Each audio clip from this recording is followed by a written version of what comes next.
జగన్మోహన్ రెడ్డి గారిపై బాలకృష్ణ గారు చేసిన వ్యాఖ్యలకు వైఎస్ఆర్సీపీ పార్టీ అధికార ప్రతినిధి జూపూడి ప్రభాకర్ గారు మాత్రం ఘాటైన రిప్లై ఇచ్చారని చెప్పాలి. ఆయన చెప్తుంది ఏంటంటే, అసలైన సైకోగాడెవరో రాష్ట్ర ప్రజలందరికీ తెలుసు. నువ్వు రోడ్ల మీదకొస్తే ఏ విధంగా ప్రవర్తిస్తావో అందరికీ తెలుసు. ముఖ్యంగా నువ్వు ఎంత మెంటల్ వాడివో అందరికీ తెలుసు. 2004లో గన్‌తో నీ ఇంట్లో ఒక నిర్మాత మీద కాల్పులు జరిగినప్పుడు, మీ ఫ్యామిలీ మొత్తం వచ్చి రాజశేఖర రెడ్డి గారి కాళ్ళు పట్టుకుంటే, నువ్వు మెంటలోడివని జెప్పేసి నిన్ను వదిలేశారు. ఇవన్నీ మర్చిపోతే ఎలాగా? ఇది నిజమో కాదో మీ చెల్లెలో, అక్కో పురంధేశ్వరి గారిని అడిగితే తెలుస్తుంది. ఆవిడని అడిగి తెలుసుకో.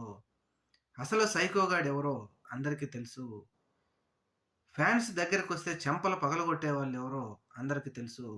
నువ్వు జగన్మోహన్ రెడ్డి గారి గురించి మాట్లాడే అర్హత నీకు లేదు అంటూ వైఎస్ఆర్సీపీ పార్టీ మాత్రం ఘాటుగానే రిప్లై ఇచ్చింది.